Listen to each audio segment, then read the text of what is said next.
मैं संस्कृत का विशेषज्ञ doctor Suryabhan Mishra Saraswati group of colleges के इस ऑनलाइन क्लास में आप सभी का हार्दिक स्वागत करता हूँ। आज हम महाकवि कालिदास विरचितम कुमारसंभवम महाकाव्य प्रथमः सर्गः के अंतर्गत चौथे, पांचवें और छठें श्लोक का अध्ययन करेंगे।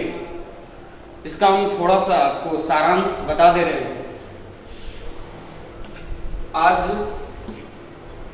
हम हिमालय की विशेषताओं को और आगे बढ़ाते हुए, अभी आपने हिमालय की पिछले क्लास में हिमालय की थोड़ी सी विशेषता को देखा था, इसको और आगे हम बढ़ाएंगे।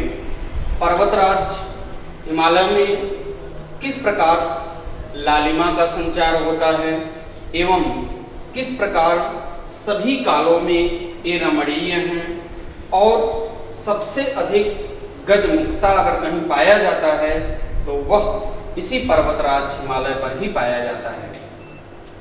इसी प्रकार के सभी प्राकृतिक दृश्यों का वर्णन सुकुमार कवि कालिदास जी ने किया है। मंत्र हम देखेंगे।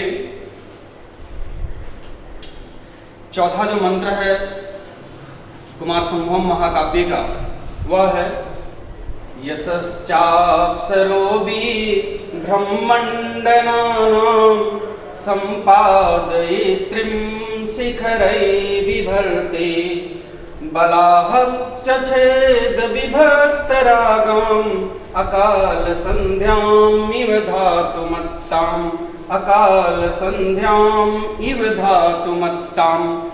अब यहां से यह अप्सरो बिभ्रम मंडनानाम, यहां तक हम देख लेंगे। यह जिस हिमालय पर्वत पर अप्सरो बिभ्रम मंडनानाम, तो पहले अप्सरो शब्द का अर्थ जो अप्सराएं हैं, उस हिमालय पर्वत पे जो निवास करने वाली जो अप्सराएं हैं वह करते क्या हैं? बिभ्रम मंडनम।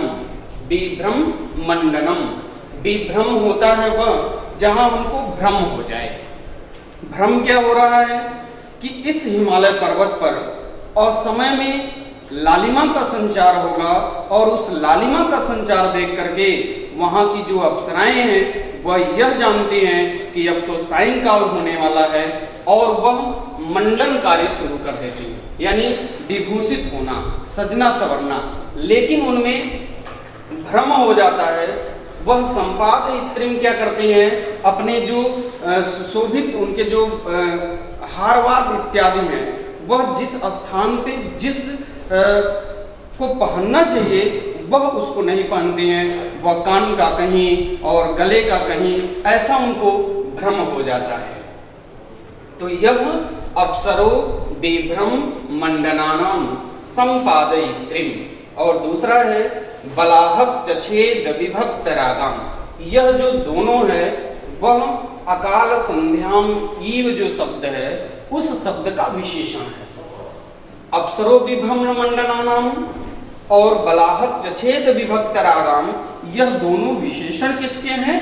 अकाल संध्यामयु के विशेषण। किसके हैं? अकाल संध्यामयु के दोनों विशेषण हैं।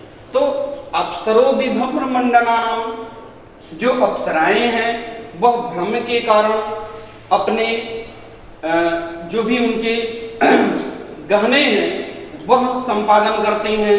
और बलाहक चछेद विभक्त रागाम, बलाहक शब्द का अर्थ होगा मेघ। बलाहक माने मेघ। मेघ कैसे हैं? बलाहक शब्द का अर्थ क्या होगा? बलाहक शब्द की व्युत्पत्ति क्या होगी?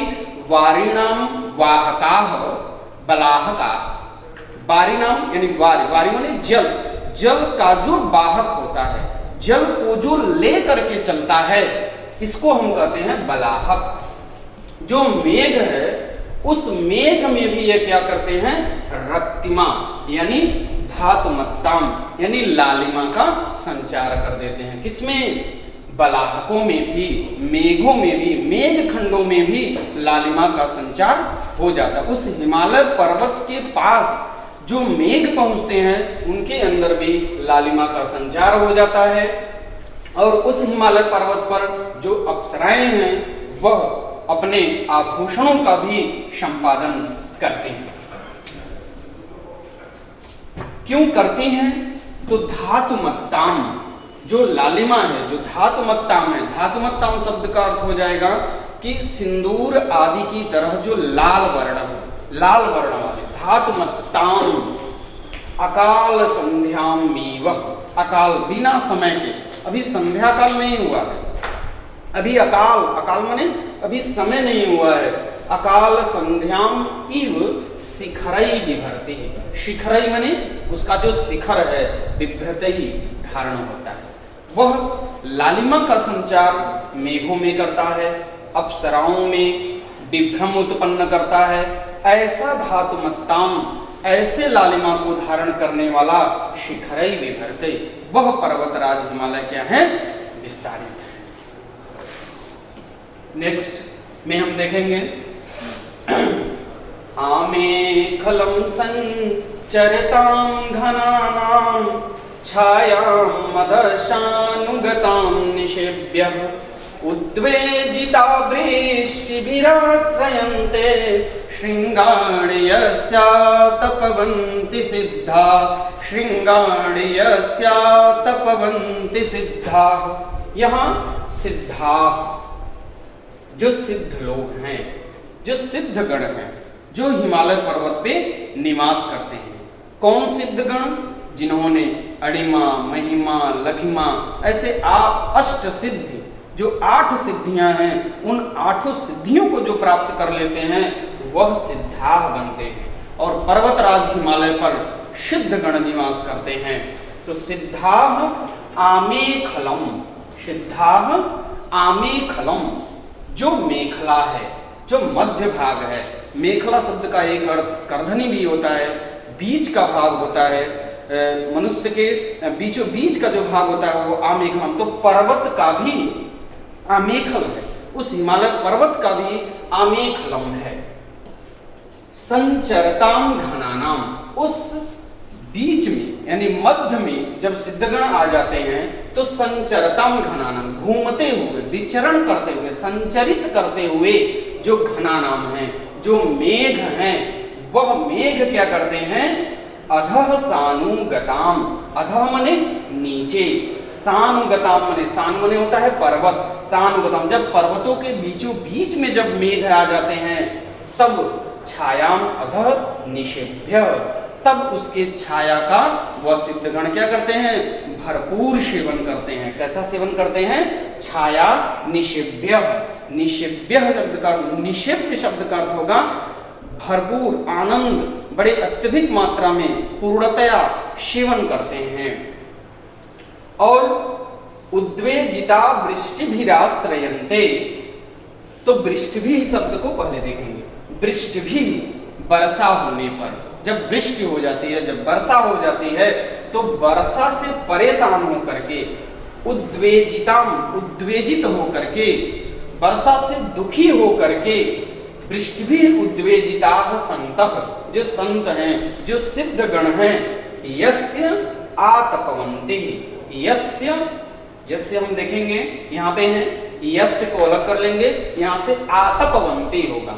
आतपवन्ति बहुवचन में है, आतप मने होता है धूप, तो आतपवन्ति यस्य, जिस हिमालय पर्वत पर आतपवन्ति, धूप को प्राप्त करने के लिए धूपीली कह सकते हैं, श्रृंगार, उनके शिखरों को आश्रयन्ते, आश्रय बनाते हैं।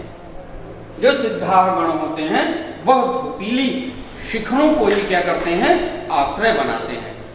यहाँ सर्वकालेषु, सभी कालों में जो पर्वतराज हिमालय है वह रमणीय है। यह यहाँ दर्शाया गया है कि चाहे कोई भी काल हो, चाहे वह वृष्टि काल हो, चाहे वह गर्मी का काल हो, यानी सर्वकाले, सभी कालों में यह पर्वतराज हिमालय क्या है? मनोहर है। नेक्स्ट को हम देखेंगे, पदम तुषार श्रुतिधौतरक्तम यस्मिन् दृष्ट्वा अपि हतद्वीपानां विदन्ति मार्ग नखरन्ध्रमुक्तैः मुक्ता फलैके शरीणां किराता मुक्ता फलैके शरीणां किराता। यहां से हम देखेंगे यस्मिन, यस्मिन पद को ले लेंगे। यस्मिन जिस हिमालय पर्वत पर, यस्मिन किराता जिस हिमालय पर्वत पर किरात लोग, किरात गंधर्व ऋषि मुनि देवता सब उस हिमालय पर्वत पर क्या करते हैं, निवास करते हैं। तो वहां पे किरात लोग भी हैं, गंधर्व भी हैं, वे सब आगे आगे आएंगे। यस्मिन किराता हत द्वीपानाम, हतः मने होता है मारना, और द्वीपानाम शब्द का अर्थ हम जान जाएंगे। द्वीपानाम द्वाभ्याम पिबंती, दो स्थानों से जो पान करता हो वह द्वीपानाम है। और यह कौन सा है, वह है गजह, वह है हाथी, जो दो स्थानों से क्या करती है, पान करती है। तो हतः द्वीपानाम हाथी के मारे जाने, यस्मिन किराताः उस हिमालय पर्वत के जो किरात हैं वह हत द्वीपानाम केसरिणाम, केसरिणाम शब्द का अर्थ क्या होगा, केसरिणाम सिंह शेर, केसरिणाम, केसरिणाम उनका नाम कैसे पड़ा, क्योंकि आप शेर के जो गर्दन पे बाल होता है उसी को केसर कहते हैं, इसीलिए केसरिणाम शब्द का उनके लिए यह प्रयोग किया गया है। तो केसरिणाम सिंहों के द्वारा मारे गए। यस्मिन जिस हिमालय पर्वत पर किराताः किरात हत द्वीपानाम हाथियों के मारे जाने का, केसरिणाम सिंहों के, तुषार श्रुतः, तुषार माने होता है बर्फ, श्रुतः बहने के कारण, तुषार श्रुतः धौत रक्तम उसके रक्त क्या हो जाते हैं, धुल जाते हैं। जब शेर हाथियों के ऊपर प्रहार करता है तब उसके जो रक्त होते हैं उसके नाखूनों में आ जाते हैं, और वह हिमालय पे बर्फ लगातार गिरने के कारण, बर्फ होने के कारण जो रक्त होते हैं वह क्या हो जाते हैं, धुल जाते हैं।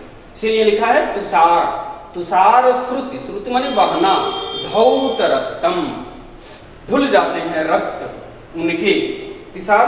और पदम अदृष्टवा, पदम उसके पद को, अदृष्टवा अपि न देख कर भी, उसके पद का जो चिन्ह होता है ना वो भी तुषार गिरने से, बर्फ गिरने से वह चिन्ह भी क्या होते हैं, समाप्त हो जाते हैं। अदृष्टवा अपि दिखाई नहीं देता है, अदृष्टवा अपि